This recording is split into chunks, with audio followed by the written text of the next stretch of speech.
Hi there, me again. In today's video, we're going to be talking a little bit about cropping and why I think it's so important. Let's get into it.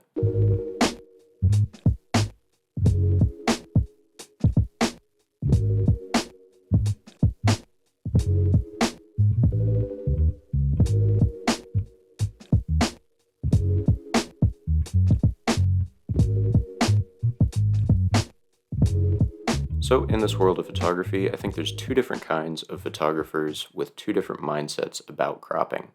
And the first kind is the kind of photographer that really doesn't mind cropping at all and will resize an image without really thinking too much of it.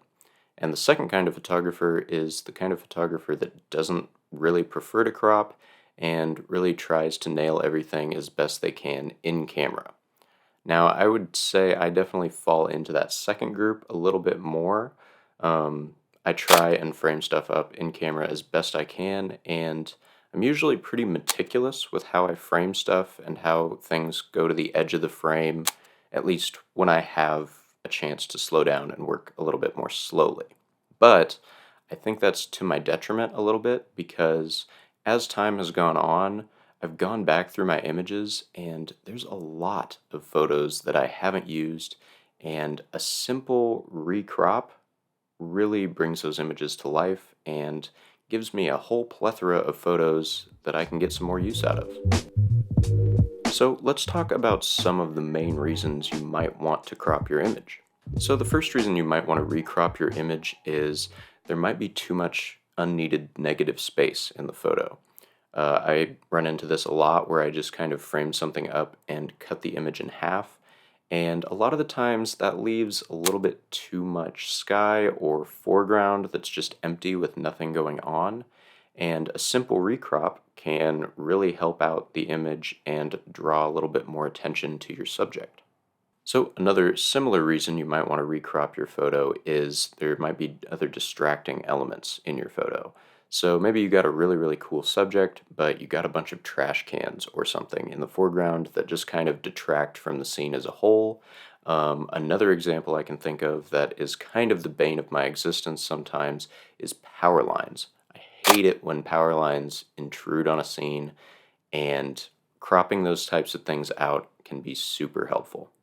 Another reason you might want to crop, which people don't often think about, is you can cut out some image defects that you might get in a photo. Now, I shoot a lot of film, so a lot of the lenses I'm shooting with are ancient, and they have certain defects. Like if you shoot them wide open, maybe they have a lot of vignetting or they get very soft around the edges.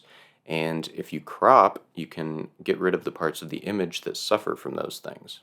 Also, if you're shooting on film a lot like me, you will sometimes get negatives that have light leaks or scratches or things like that that you just want to cut out, and cropping an image is a great way to get rid of those things. So one of the most common reasons people recrop their images is to straighten them. I can't tell you how many images I've taken that are just slightly off, and rotating them a couple degrees will make all the difference.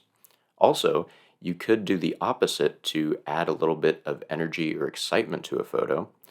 Let's say you are at a party and you're just taking quick shots, and you happen to get a shot of people doing something really fun, but it's perfectly straight, and that gives it kind of a stale or lifeless look.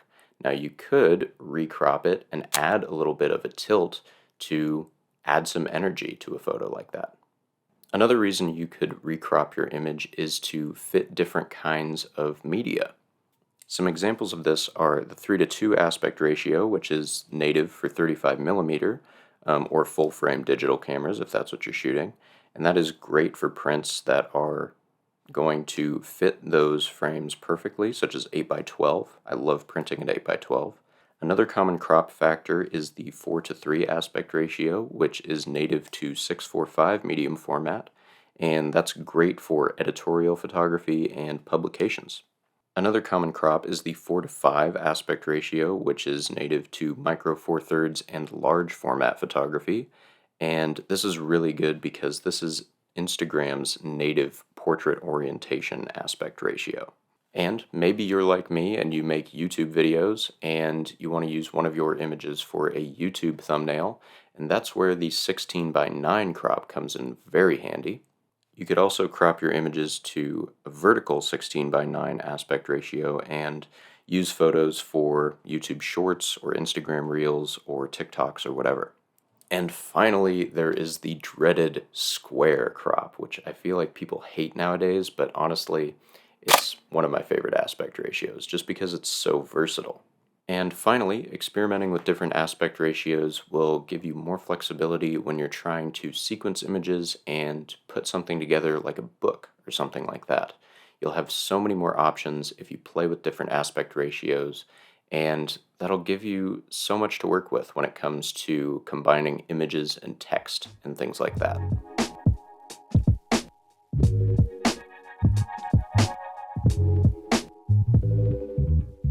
So let's talk about some good formats for cropping images. Obviously, full frame sensors are great for cropping because you've got a lot of data to work with. I shoot on a Sony a7 III when I'm doing digital photography, and I can pretty much crop those 35 millimeter sensors images to anything I want, and it looks just fine. Also, 35 millimeter I think crops very well, especially when you're wanting to crop to panoramic formats like CinemaScope or like the X-Pan aspect ratio. I think you can do that very easily with 35 millimeter film. And finally, 6 by 6 is probably one of my favorite formats to shoot, period, because one, you can leave it 1:1, and that's a very different feel than 35 millimeter.